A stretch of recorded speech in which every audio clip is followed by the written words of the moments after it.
Sorry, Joril. Sorry sa tatay mo. Pareho na tayo ulila sa tatay.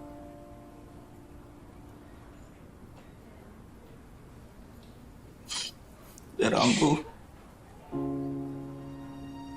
At dami ko pa namang plano kasama ang daddy ko. Pero mukhang di na matutuloy.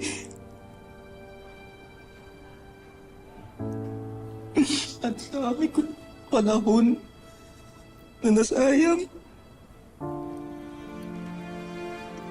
Sana dati ko ba siya pinatawad, Kuya Rambo?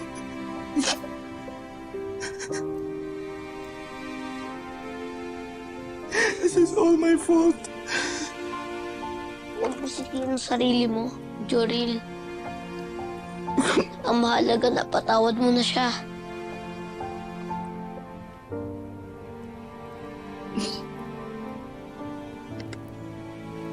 Pero Kuya Rambo, bakit?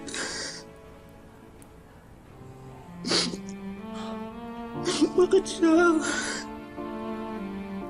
Bakit siya yung kinuha agad, Kuya Rambo? Alam mo, Joril, ayun tinatanong ko eh.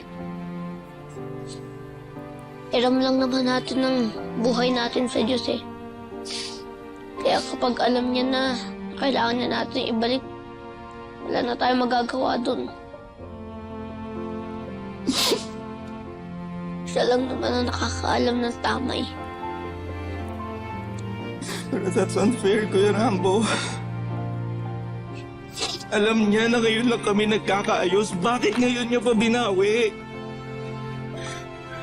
Bakit? Alam mo, tatay lang ang nawala sa atin. Si Sir Mayor nga, kung pamilya niya ang kinuha sa kanya. Pero nagtampo ba siya sa Diyos? Hindi. Tayo pa kaya